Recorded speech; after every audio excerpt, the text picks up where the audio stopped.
Once again आप सभी का गुप्ता इंग्लिश क्लासेस में स्वागत है। और आज आपको ग्रामर का एक महत्वपूर्ण कंसेप्ट के बारे में बताने जा रहा हूं, और जिसका नाम है परफेक्ट मॉडल्स।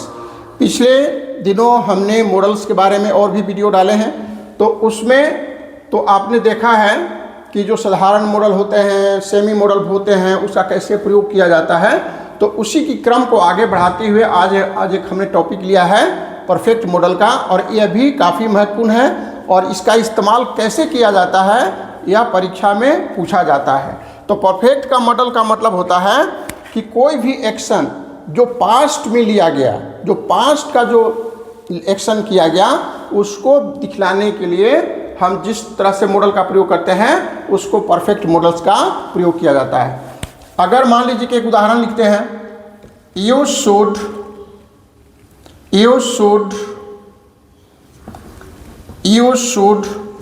Work hard. ठीक है, यू शुड वर्क हार्ड, तुमको कठिन परिश्रम करना चाहिए। इसका मतलब ये हुआ कि तुमको कठिन परिश्रम करना चाहिए। अब इसको हमको परफेक्ट मॉडल में करना है, तो क्या इसका मतलब हो गया, यू शुड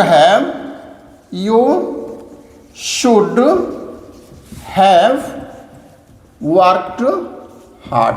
ठीक है, तो इस तरह से इसका मतलब हुआ कि तुमको और परिश्रम करना चाहिए था, है ना। मान लीजिए किसी स्टूडेंट्स को नंबर कम आया, तो हम लोग कहेंगे उसको कि भाई तुमको और मेहनत करना चाहिए था, तुमने पूरी मेहनत नहीं की। तो अगर पास्ट में हम किसी ऑब्लिगेशन को, उसके रिस्पॉन्सिबिलिटी को, दायित्व को बताने की करते हैं, तो ऐसी स्थिति में हमको जो परफेक्ट मॉडल है उसका प्रयोग करना चाहिए। ठीक है, अब चलिए इसकी स्ट्रक्चर को आपको बता दूं। इसमें क्या होता है, मॉडल्स, ठीक है, plus have plus we Q. Model plus have plus we Q का प्रयोग किया जाता है। वी क्यू का मतलब पास्ट पार्टिसिपल, वी क्यू का मतलब पास्ट पार्टिसिपल फॉर्म का प्रयोग यहाँ पर आपको करना है। तो कुछ सेंटेंस से हम इसको बना करके स्पष्ट करने की कोशिश करते हैं। ठीक है, तो परफेक्ट मन के बारे में लिख लीजिए, perfect models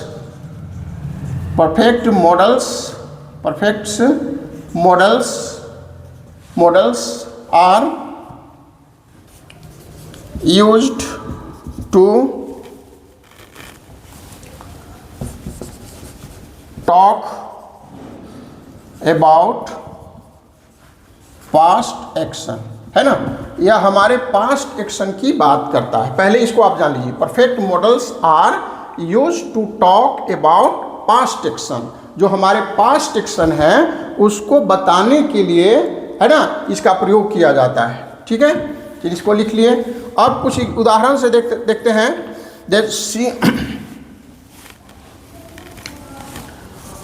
she must have missed the train, है ना।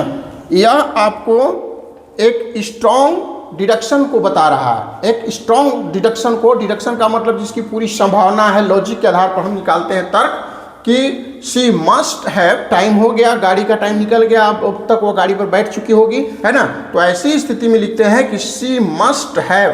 देखिए, मस्ट आपका मॉडल वर्ब है, और इसके बाद हमने हैव लगाया, और इसके बाद हमने भी क्यू लगा दिया। She must have missed the train, है ना, वह ट्रेन मिस कर चुकी होगी। ठीक है, she must have missed the train. चलिए दूसरा सेंटेंस देखते हैं। ही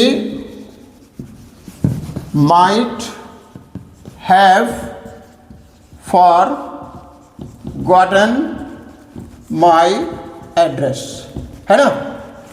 बहुत दिनों से किसी मित्र का कोई खबर नहीं है, कोई संदेश नहीं आ रहा है, तो हम कह सकते हैं कि he might have been forgotten my address, है ना। वह मित्र जो है मेरा, या वो मेरा कोई भाई जो है, मेरे पते को खो दिया होगा या भूल चुका होगा। तो है ना, या माइट जो है, जो लाइट पॉसिबिलिटी है, उसको दिखलाने के लिए यूज किया जाता है। ही माइट हो गया, हैव फॉरगॉटन माई एड्रेस, वह मेरा पता भूल भूल गया होगा, ठीक है। तो ये पूरी संभावना है। आगे देखो, you could have won the match. जैसे मान लीजिए कि किसी मैच में आपके जो विद्यालय के स्टूडेंट्स हैं वे मैच नहीं जीत पाए, है ना, तो उसके सर बोलेंगे, है ना, जो सर बोलेंगे, अरे भाई तुम लोग थोड़ा सा और मेहनत करते तो आप मैच को जीत सकते थे, है ना, थोड़ा और मेहनत करते तो आप मैच को जीत सकते थे, लेकिन जीते नहीं। तो ऐसी स्थिति में यू कुड हैव, है ना, you could have own the match, आप मैच को जीत सकते थे, इसलिए यहां पर could have own the match, ठीक है।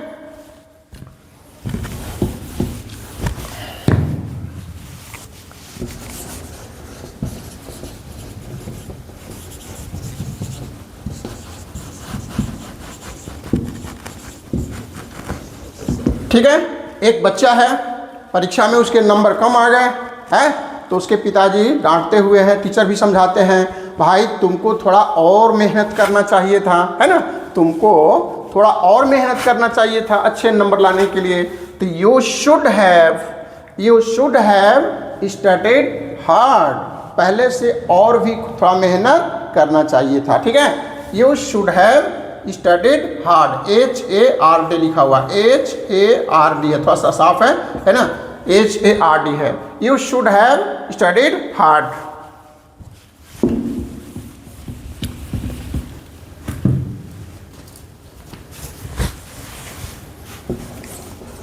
You should have taken care to your health. You should have taken care, तुमको अपने स्वास्थ्य पर ध्यान देना चाहिए था। अगर किसी कारण से आपका स्वास्थ्य गिर गया तो आपके स्टूडेंट क्या बोलेंगे कि भाई तुमको अपने स्वास्थ्य पर ध्यान देना चाहिए था। You should have taken care to your health, ठीक है। एक और एग्जांपल देखते हैं।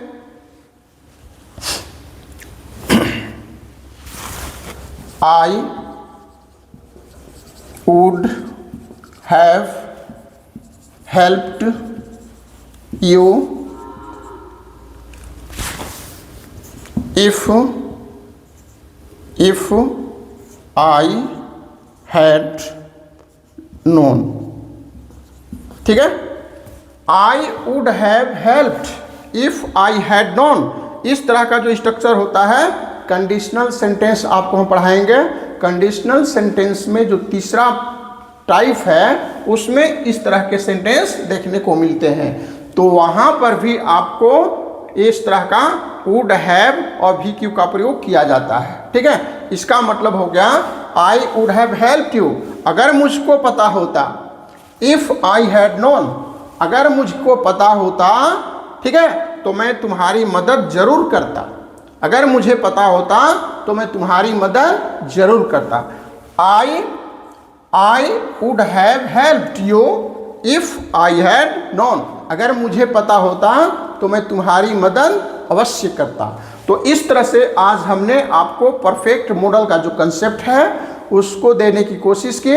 हमारे विद्यार्थी इस बात को नोट कर लेंगे और अगले वीडियो के साथ हम लोग फिर मिलते हैं। That's all for today, thank you, God bless you.